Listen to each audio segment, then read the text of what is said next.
जी हाँ बच्चों, आज के इस वीडियो में बोर्ड परीक्षा वर्ष 2025 के लिए आरबीएससी बोर्ड क्लास 8 साइंस यानी कि कक्षा 8वीं विषय विज्ञान के लिए आपका मॉडल पेपर हम सॉल्व कर रहे हैं। बच्चों, अगर आप भी कक्षा 8वीं के विद्यार्थी हो और क्लास 8 साइंस यानी कि कक्षा 8वीं विषय विज्ञान के एग्ज़ाम की तैयारी कर रहे हो, तो अपने एग्ज़ाम से पहले बच्चों एक बार इस क्वेश्चन पेपर को आपको ज़रूर से प्रिपेयर कर लेना है, क्योंकि यह जो पेपर है बच्चों बोर्ड के द्वारा आपका जारी किया गया है आपके एग्ज़ाम की प्रिपरेशन के लिए। ये आपका मॉडल क्वेश्चन पेपर है और बच्चों इसी पेपर पैटर्न पर आपका क्या एग्ज़ाम बनने वाला है। इसलिए आप क्या करोगे, इस क्वेश्चन पेपर को अगर आप समझ लोगे तो फिर बच्चों विज्ञान के पेपर में आपको किसी भी तरह की कोई भी दिक्कत नहीं होगी। टोटल बच्चों आपको 2.5 घंटे की टाइमिंग दी जाएगी और 80 मार्क्स के लिए आपका क्वेश्चन पेपर रहेगा। बच्चों इस नमूने प्रश्न पत्र को अच्छे से समझना है, इसी पैटर्न पर आपका मेन एग्जाम का क्वेश्चन पेपर तैयार होगा और इसमें से आपको इंपॉर्टेंट क्वेश्चंस के साथ साथ में एग्जाम का पेपर पैटर्न सिलेबस भी समझ आ जाएगा। बच्चों सबसे पहले हम बात करें तो आपको वस्तुनिष्ठ यानी कि ऑब्जेक्टिव टाइप के क्वेश्चंस दिए जाएंगे प्रश्न क्रमांक 1 से लेकर के 8 तक। देखिए बच्चों, अभी तक आपने बोर्ड एग्जाम नहीं दिया है, आपको आइडिया नहीं है कि किस प्रकार से बोर्ड एग्जाम की कॉपी लिखी जाती है, कैसे आपको आंसर्स लिखना है। तो इस वीडियो में मैं आपको आंसर लिखने का तरीका भी बताने वाला हूँ और बोर्ड एग्जाम के लिए क्लास 8 साइंस यानी कि कक्षा 8वीं विषय विज्ञान का ये क्वेश्चन पेपर भी आपको समझाने वाला हूँ। सबसे पहले क्वेश्चन नंबर 1 हम देखें तो इसमें हमसे कहा गया है निम्न में से सिंचाई की आधुनिक विधि है। ऑप्शन में बच्चों हमें 4 ऑप्शन दिए गए हैं। सिंचाई की आधुनिक विधि ड्रिप तंत्र है, यानी कि ऑप्शन जो हमारा सा है यह हमारा क्या करेक्ट आंसर है। सा वाला ऑप्शन बच्चों सही है, तो इस बॉक्स में ओनली ऑन हम सा लिखेंगे। ठीक है। इसके बाद में देखिए, अगर आप इंग्लिश मीडियम से हैं तो बच्चों ड्रिप सिस्टम ऑप्शन सी ही आपका सही उत्तर आएगा। नेक्स्ट हमारा क्वेश्चन पूछा गया है विशेष क्षेत्र में पाए जाने वाले पेड़ पौधे कहलाते हैं। ऑप्शन में हमें आवा सादा 4 ऑप्शन दिए गए हैं। विशेष क्षेत्र में पाए जाने वाले पेड़ पौधे वनस्पति जात कहलाते हैं, यानी कि बच्चों बा वाला ऑप्शन हमारा सही है। तो जो बॉक्स हमें दिया गया है इसमें हम बा ऑप्शन लिख देंगे। ठीक है। और इंग्लिश में अगर बच्चों आपसे पूछ लिया जाए तो फिर आपको बा वाला ऑप्शन फ्लोरा ही आंसर में करना है। नेक्स्ट हम देखेंगे अनाज का भंडारण करते समय कीटों से सुरक्षा के लिए निम्न में से किसका उपयोग किया जाता है। तो बच्चों इस क्वेश्चन में थोड़ा सा कन्फ्यूजन है, क्योंकि नीम की सूखी पत्तियों का इस्तेमाल तो किया ही जाता है, साथ ही साथ साइलों में भी गेहूं का एक बड़ा रूप से भंडारण किया जाता है, जिसमें जो गेहूं वगैरह होते हैं उन्हें साफ रखा जाता है। तो वैसे मेरे हिसाब से ऑप्शन आ सही होना चाहिए, लेकिन बच्चों इस वाली क्वेश्चन में थोड़ा सा कन्फ्यूजन है। मैं नहीं चाहता कि आपका कोई भी प्रश्न गलत हो, इसलिए तीसरे नंबर के प्रश्न को अपने क्लास टीचर अपने स्कूल के टीचर से एक बार कंफर्म कर लीजिएगा। बाकी बच्चों सभी क्वेश्चंस के आंसर हम सही सही देखने वाले हैं। ठीक है। क्वेश्चन नंबर 4 हमारा आ जाता है घरों में काम आने वाला सर्वाधिक उच्च श्रेणी का ईंधन कौन सा है। ऑप्शन में बच्चों आवा सादा 4 ऑप्शन दिए हैं। द वाला ऑप्शन एलपीजी हमारा करेक्ट आंसर है, तो इस बॉक्स में हमें ऑप्शन द लिख देना है। नेक्स्ट हम देखेंगे वर्तमान में पक्की सड़कों के निर्माण में कोलतार के स्थान पर किस पेट्रोलियम उत्पाद का उपयोग किया जाता है। आवा सादा बच्चों 4 ऑप्शन दिए गए हैं, इसमें बिटुमेन का उपयोग किया जाता है। आ वाला ऑप्शन आपका क्या सही उत्तर आएगा, तो ये वाला ऑप्शन बिटुमेन आपको कर लेना है। किसी भूकंप की शक्ति के परिमाण को कौन से पैमाने पर व्यक्त किया जाता है। तो बच्चों भूकंप जब आता है तो रिक्टर पैमाना यानी कि रिक्टर स्केल पर हम उसकी तीव्रता ज्ञात करते हैं। तो बा वाला ऑप्शन रिक्टर पैमाना हमारा क्या सही उत्तर है, रिक्टर स्केल। अगला है हमारा समतल दर्पण द्वारा बनने किसी वस्तु का प्रतिबिंब दिखाई देता है। तो समतल दर्पण द्वारा बना किसी वस्तु का जो प्रतिबिंब है वह सीधा दिखाई देता है। बा वाला ऑप्शन बच्चों आपका सीधा क्या रहेगा, करेक्ट आंसर यहाँ पर रहेगा। ठीक है, तो सीधा इरेक्ट बी ऑप्शन आपका करेक्ट आंसर है। इसके बाद में 8वां क्वेश्चन है नेत्र का वह भाग जो नेत्र का विशिष्ट रंग प्रदान करता है, इसे हम बच्चों परितारिका कहते हैं। बा वाला ऑप्शन परितारिका आपका क्या आइरिस, बी ऑप्शन सही उत्तर आएगा। चलिए इसके बाद में अति लघुत्तरीय टाइप के प्रश्न पूछे, इन्हें हम समझ लेते हैं। विषाणु सूक्ष्म जीवों में किस प्रकार के भिन्न होते हैं समझाइए। अब देखिए बच्चों जो आपको प्रश्न दिया रहेगा जस्ट नीचे ही उसको आंसर आपको कुछ इस प्रकार से लिखना रहेगा। विषाणु निर्जीव और जीवित के बीच होते हैं, जबकि सूक्ष्म जीव पूर्णतः जीवित होते हैं। विषाणु प्रजनन और ऊर्जा उत्पादन के लिए मेजबान पर निर्भर होते हैं, जबकि सूक्ष्म जीव स्वतंत्र रूप से यह सब कर सकते हैं।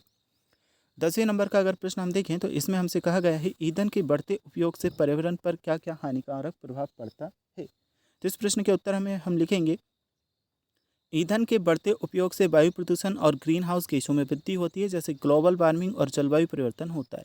तेल रिसाव और खनन से जल प्रदूषण और वनों का विनाश होता है, जिससे पर्यावरण असंतुलित होता है।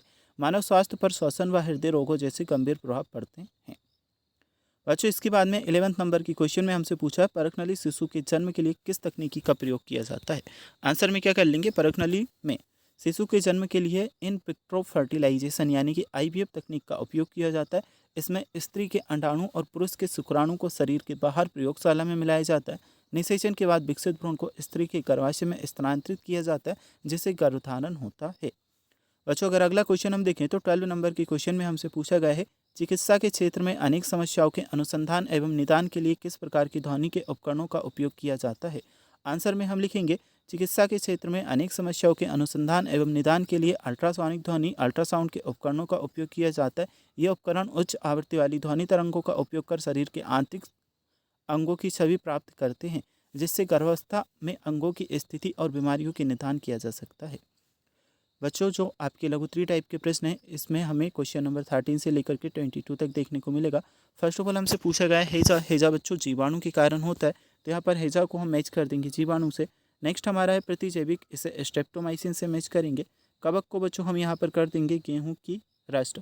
और नेक्स्ट जो हमारा पोलियो है, इसे हम वायरस से मैच करेंगे। चलिए बच्चों, ये हमारी कंप्लीट हो चुके हैं। क्वेश्चन नंबर जो आपका 14 है, इसे समझते हैं। तीव्र दहन व स्वतः दहन में अंतर बताना है। तो तीव्र दहन और स्वतः दहन दोनों ही दहन के प्रकार हैं, लेकिन इनमें कई महत्वपूर्ण अंतर है। तीव्र दहन में एक बाहरी ऊर्जा स्रोत की आवश्यकता होती है और यह तेजी से होता है, जबकि स्वतः दहन बिना किसी बाहरी ऊर्जा के होता है और यह धीरे धीरे शुरू होता है। चलिए बच्चों, क्वेश्चन नंबर 15 को समझ लेते हैं। इसमें हमें फिल इन द ब्लैंक्स दिए गए हैं। मिट्टी को उलटने पलटने व पोला करने की प्रक्रिया। तो बच्चों, मिट्टी को उलटने पलटने पोला करने की प्रक्रिया को हम जुताई कहते हैं। इसमें बच्चों आपका जो आंसर है वह आपका जुताई आएगा।